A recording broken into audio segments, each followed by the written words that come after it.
Welcome to the Near Memo, a weekly conversation about search, social, and commerce.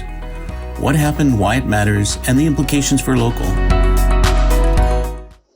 Hey everybody, welcome back to the Near Memo, episode 43, the post-Thanksgiving L-tryptophan turkey coma edition. We're all back. Hope everybody had a good holiday and more holidays coming up, but we'll have intervening Near Memos. I'm here as always with Mike and David. We're talking about search, social, and commerce and the big news of the week. There was a lot of stuff that happened over the last 2 weeks, and one of those items was the local search ranking factors report, which David started years and years ago, now almost 15 years ago, and Darren Shaw at Whitespark. Yeah, dates you, right? 13 years ago, I think, yeah. Was it 13? 2008, yeah. Okay. So David, at one point we talked about the meaning of OG. Maybe we need to come up with a new acronym like OOGG, like an old original gangster guy. Yeah. Oog. Yeah. Oog. So that I'll leave it to our listeners to vote. You can thumb up or thumb down that suggestion on YouTube. Yeah, it's an instant thumbs down, I think. Double O, double G. But so the venerable study, as I called it in the article this week, is really interesting on a number of levels. But we're going to defer our conversation about that to next week when we're going to have Darren Shaw as a guest. Darren Shaw and Whitespark took over shepherding ownership, if you will, of that study, which is really interesting and valuable for everybody. There is an article on the site. If you go into analysis, you can take a look at the piece I wrote this week about it. But look forward to next week when we have Darren live and we get to pepper him with all sorts of uncomfortable questions, I think. All right, so I think you're Mike, you're going to lead us off this week, and you're going to be talking about your madcap trip across America, right? Right. So, as you know, for the past couple of weeks, I've been heads down studying Apple Maps, both for a presentation at Local U last Tuesday, which was a great event, as well as for several articles and a nice report that David put together at Near Memo. And as a note, that report as PDF is available. If you subscribe to our newsletter, you'll get this free report on Apple Maps as a discovery tool. And so I decided to, as Steve Jobs used to say, eat my own dog food.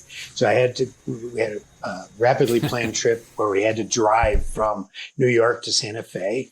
And I decided to use, and my wife agreed, that we would only use Apple Maps as our primary tool for traveling. We wouldn't use Google at all. And we wanted to see how that went. And what was amazing to me was that, or has been amazing, is that it has worked very well. I mean, I know that I've talked about this, but firstly, their navigation has been dramatically upgraded. We had the first day serious lake effect snows on the south shore of Lake Erie through Cleveland. And it's like people in Ohio don't know how to drive in lake effect snow. Hello. Meanwhile, there was accident after accident on the highway that Apple was accurately alerting us to. And as the cars got removed from the highway, the map was updating in real time. So the detail of navigational information has improved dramatically. We then did a bunch of searches for gas stations and coffee and lunch and en route. All went very well from a discovery point of view. What we couldn't do within Apple Maps was book a hotel.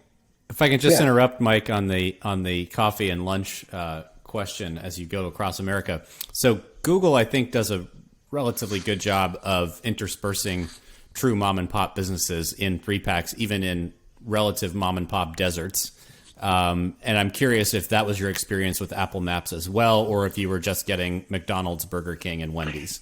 No, we were getting a pretty good mix because it's that particular vertical is primarily Yelp-based for information. And ranking in Apple Maps seems to be proximity is very, very strong, plus reviews. So if it was well reviewed, it showed up in the Apple Maps regardless of size.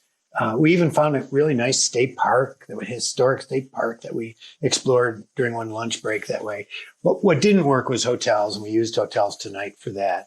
And then here in Santa Fe, we've been using it to find ice cream shops and et cetera, and it's been working fine. And so, I mean, it's just interesting to me, given its bad reputation and that it has really matured to the point of it being a great navigation tool and a reasonably good discovery tool.